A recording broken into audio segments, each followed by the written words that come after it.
বিগত ব্রিটিশ সরকার বাদ দিয়েছিল। আমরা আজকের এই সমাবেশ থেকে আহ্বান জানাচ্ছি, জোর দাবি জানাচ্ছি, আবার যেন এই ইসরায়েলকে পুনর্বহাল করে।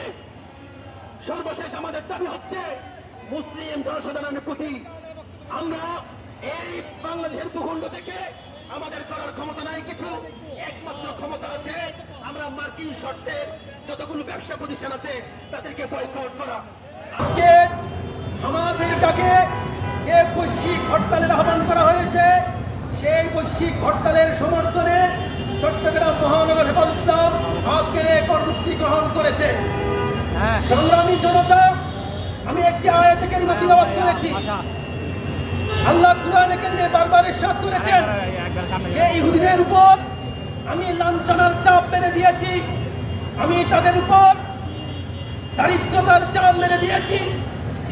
তারা আল্লাহর অভিশাপের উপর অভিশাপ নিয়ে ফিরছে, কিন্তু আমরা দেখতে পাচ্ছি এই ফিলিস্তিনের ভূখণ্ডে ইহুদিদের রমরম অবস্থা রয়েছে।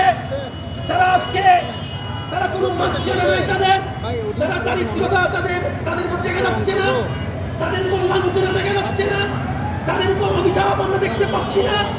তার কারণ কি? কোরআন সে ব্যাখ্যা কি দিয়েছে আমাদের সামনে? আল্লাহ কোরআনে কারিমে ইরশাদ করেছেন, ضربت عليهم الذلة والمسكنة